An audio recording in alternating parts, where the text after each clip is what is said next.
Greetings, dear listeners. This is Jonah Goldberg, host of The Remnant, brought to you by the Dispatch and Dispatch Media. So, this morning I recorded a pretty epic length solo ruminant thingamabob, and then had to deal with some phone calls, lots of stuff going on, and then got to work on the G file, writing about masculinity and stuff, because the last thing I want to do is write more about Trump and blah, blah, blah, blah, blah. Making good progress, and then my phone starts blowing up with all this stuff about the Oval Office meeting that just happened, and so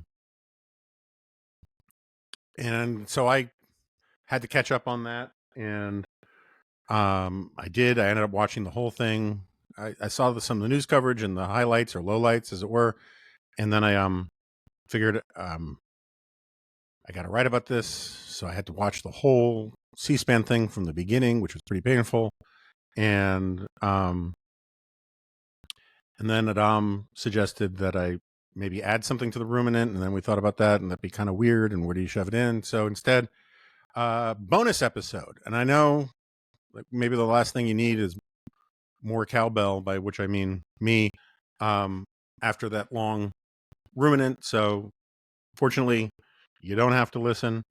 And if you think it's too much, don't listen to this. Whatever. I get it. People may be sick of this whole thing. I know I am sick of it. I'm appalled by it. So, where to begin? Let's start with the reasonable criticism of Zelensky. And I use that advisedly because, as you'll see, I find even the reasonable criticism to be a little appalling.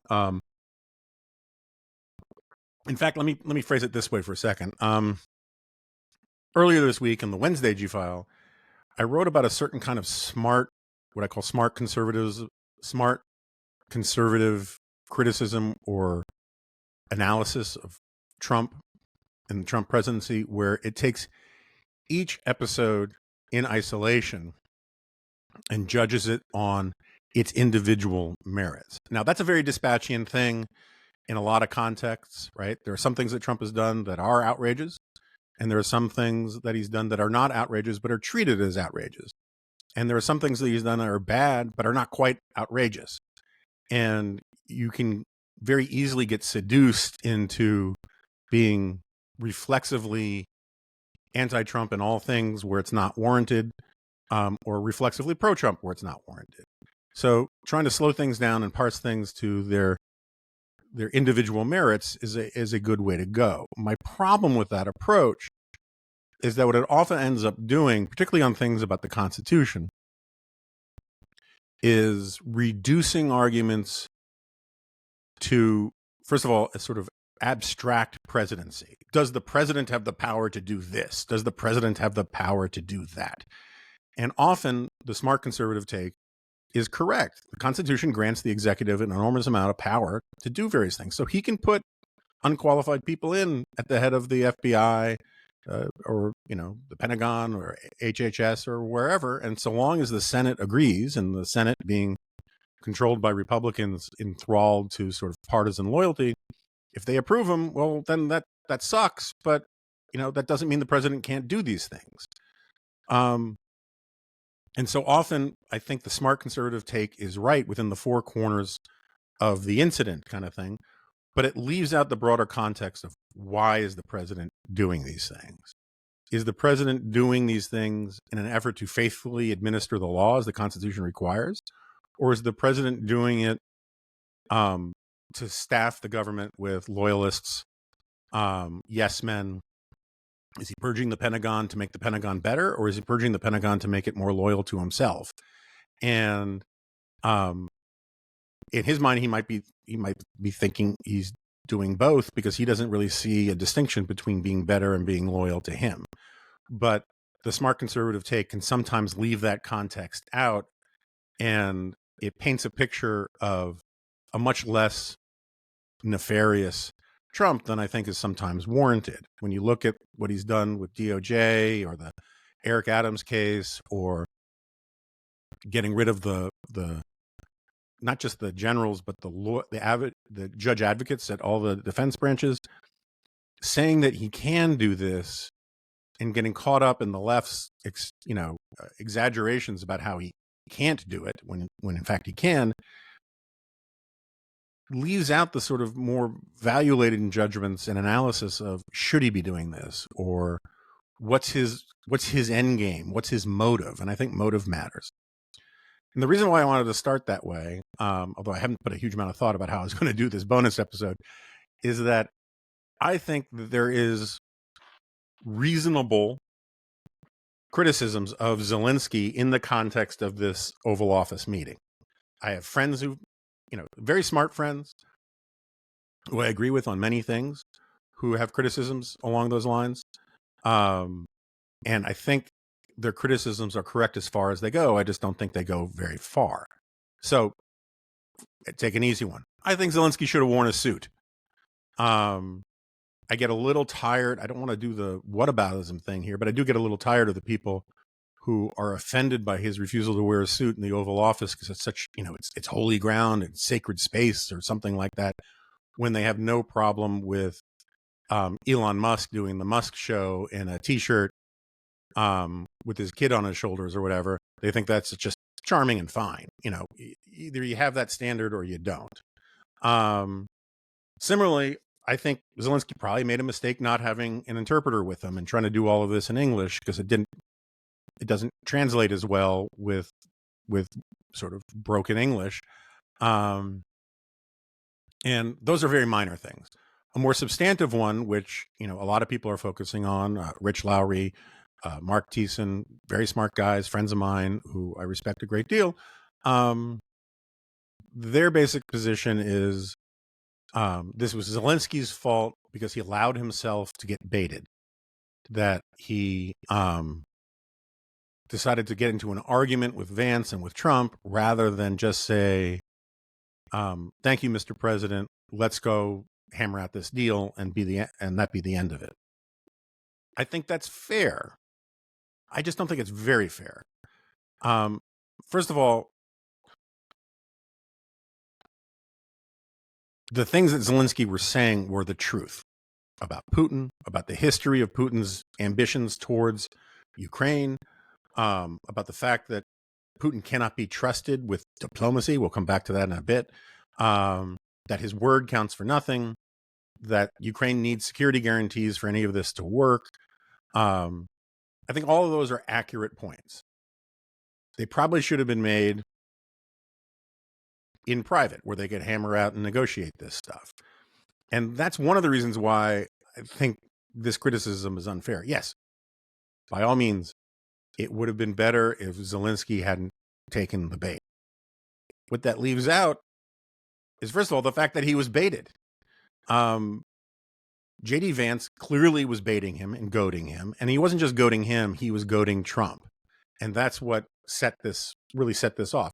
If you watch the first 40 minutes, Trump was fine. I mean, grading on a curve, but he was fine. And he was saying how we need a deal and we want peace and a ceasefire and blah, blah, blah, blah, blah. I mean, he was saying a lot of things that were undermining of Zelensky at home about, drawing moral equivalence between Ukraine and Russia and treating this as just like all sides are equal and everyone's got to compromise and blah, blah, blah, blah, blah.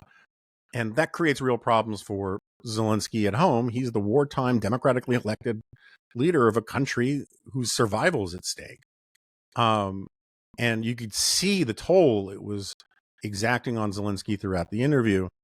And he gave into it. But this was supposed to be a pool spray.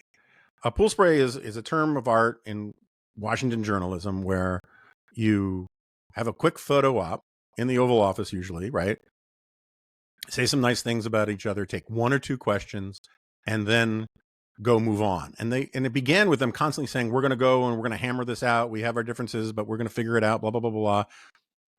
But instead, out of an act of self-indulgence by Trump, he just kept taking questions and taking more questions and taking a lot of sycophantic questions from, the MAGA aligned media. And it went on and on and on. And if you were a smart press secretary, or if you were a smart vice president of the United States, or secretary of state, or somebody in the room with experience with these things, and you were working in an environment that encouraged people to sort of do the smart, competent thing, somebody would have said, Mr. President, I think we've taken enough questions. Let's get on and hammer these issues out and get this deal done, or something like that. Or a less self-indulgent president would have done that himself, would have realized, hey, this is getting a little testy. We still have a lot of issues here. We really want to get this deal done. So I'm going to call an end to this photo op, which is what it was supposed to be, and go have the negotiations. That's what Mike Pence would have done if he had been sitting on that couch instead of JD Vance. So I put a lot more of the blame on JD Vance because he decided to escalate this or to bait Zelensky. Now, he made, there are conspiracy is too strong. There are theories that this was deliberate by Vance to blow the thing up because he really, he famously does not like Ukraine, has said he doesn't care about its borders and doesn't care about it. He thinks he's this great, Metternich of realism and understands foreign policy so well. So there are people who think that he did this deliberately to blow the thing up because he doesn't want a deal, because he doesn't like Ukraine or whatever. Possible. I don't know. Maybe we'll get some reporting on that. It's also possible that he was just acting immaturely, performatively to suck up to Trump or to suck up to the MAGA world or denigrate Ukraine or to bait Zelensky for other, for petulant personal reasons of one kind or another. That's possible too.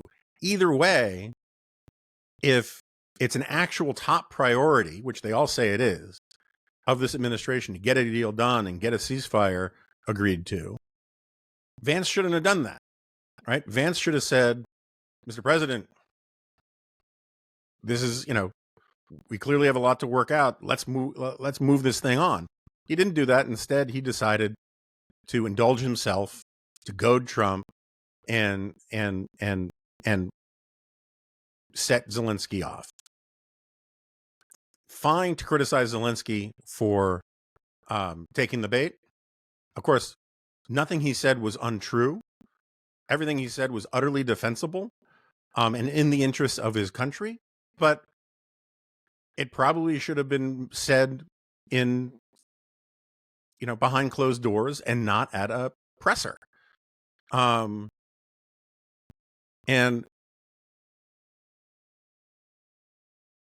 that's what competent foreign policy people do, is they recognize these kinds of problems brewing.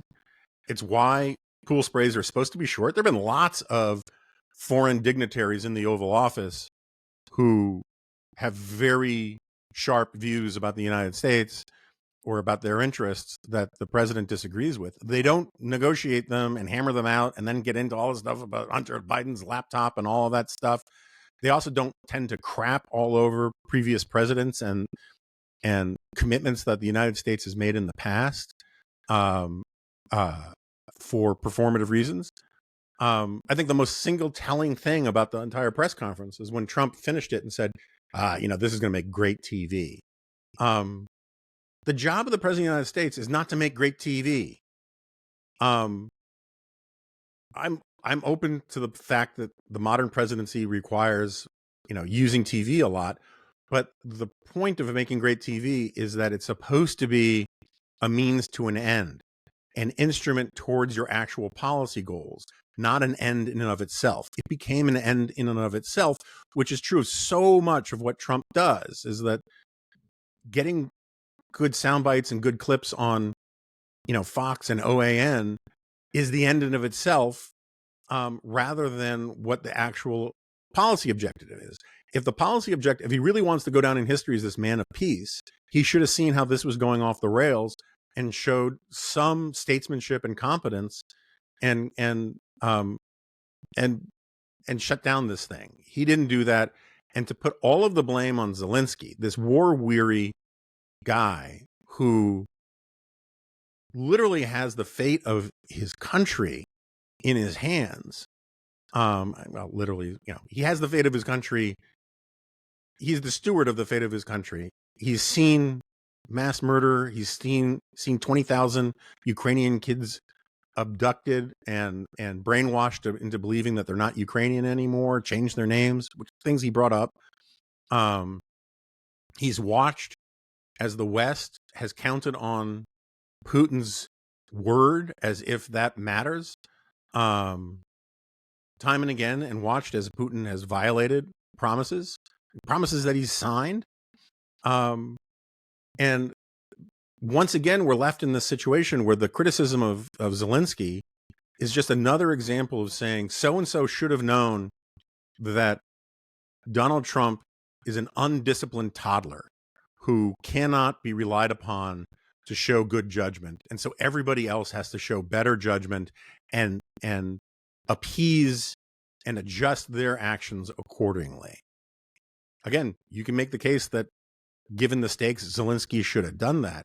But maybe we shouldn't have a president where that is required, right? Maybe we shouldn't have a presidential staff, including a vice president, who don't have the courage or the competence to keep things on the rails when they know that the toddler in chief is about to explode. Instead, we had JD Vance playing with matches around Trump, and he lit Trump's fuse. And, again, maybe Zelensky made a mistake by participating in all of that. But you kind of got to look at the broader context. And meanwhile, Vance's actual arguments, the things that set him off, Zelensky was entirely right. Now, I don't mean right in terms of statesmanship or diplomacy or any of that kind of stuff. But on the merits, Zelensky was entirely right to be just pissed off with Vance because he was spewing nonsense. Vance says, the thing that set this whole thing off was Vance kept talking about how Biden didn't believe it's self-contradictory nonsense. Biden, what was his argument? He says that Biden was chest thumping about how great America is and being moralistic and thought that words were more important than actions. And now we've got a president who believes in diplomacy. There was a time when, conservatives said that diplomacy by itself is not all that important, right? But like now Vance is sort of like him taking on the mantle of being the defender of liberal values when he goes and craps all over European allies at Munich. He's now pretending that diplomacy is the sine qua non of statesmanship and that mere words don't count for much. Well, look, I have plenty of things I can criticize Joe Biden about in terms of his handling of Ukraine. And I have a lot of things. I think that, the words being everything stuff is pretty valid about criticizing Obama in 2014 when Putin started the invasion. But the simple fact is that Biden did not respond to the invasion of Ukraine with just words. He responded with Javelin missiles and Abrams tanks and F-16s. Now, I think he was too slow in providing some of that stuff, but he rallied, NATO allies. He provided massive amounts of American aid, not the $350 billion that Trump keeps lying about.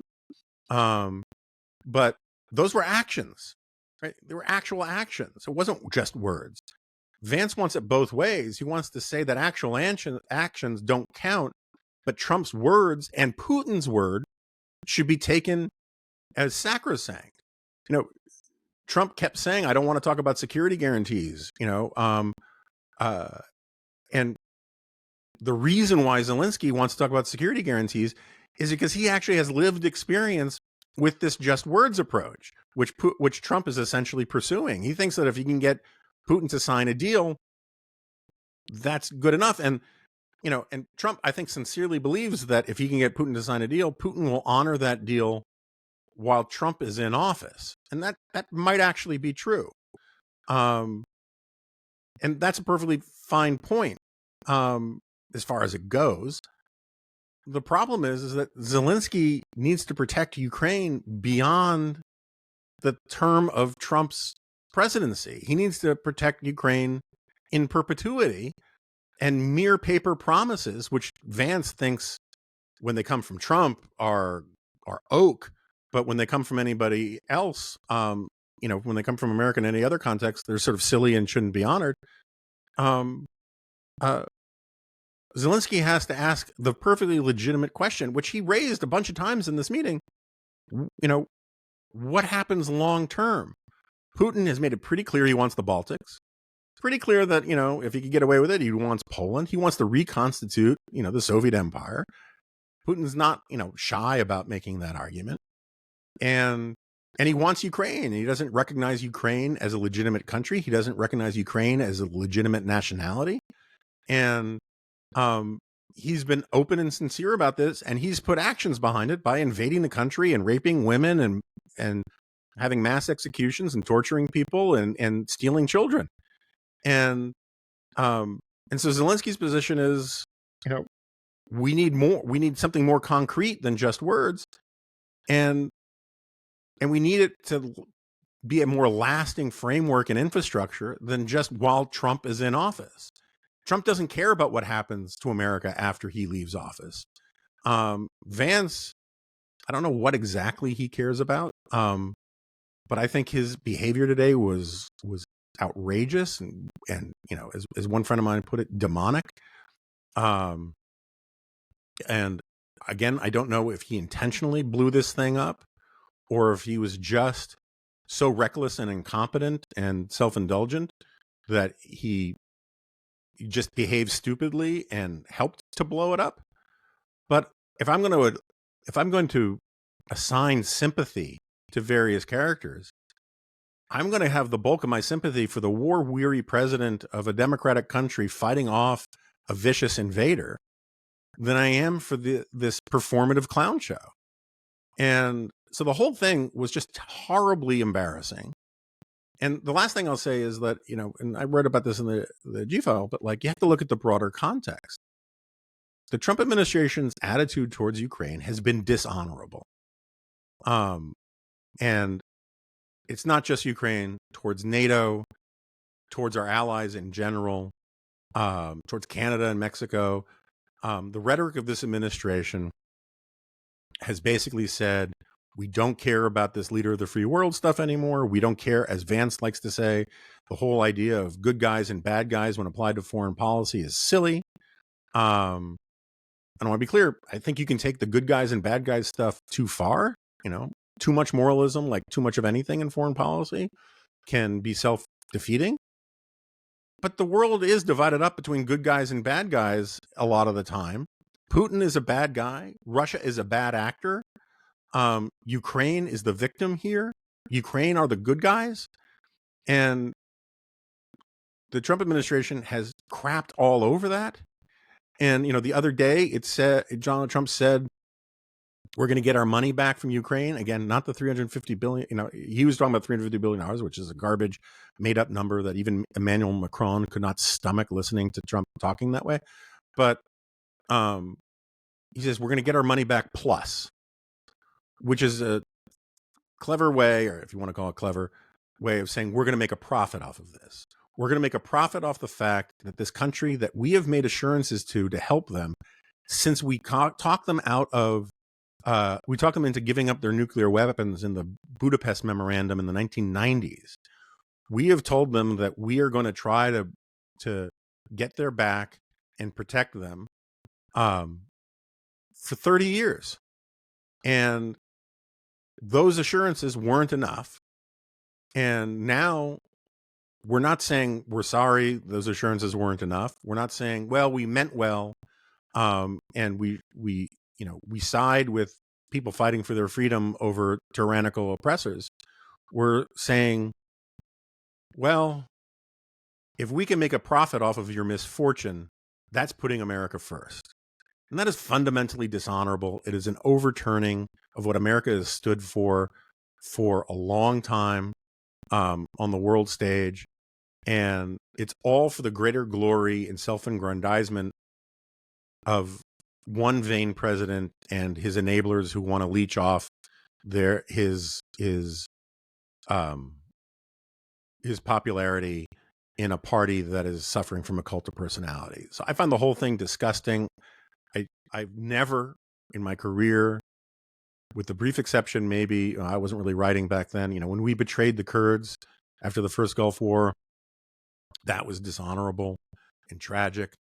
Um, um, but this is the only other time I can think of where I am truly at a really fundamental level embarrassed and ashamed for the actions of our country. And I think it's bad politics. I think it's bad policy.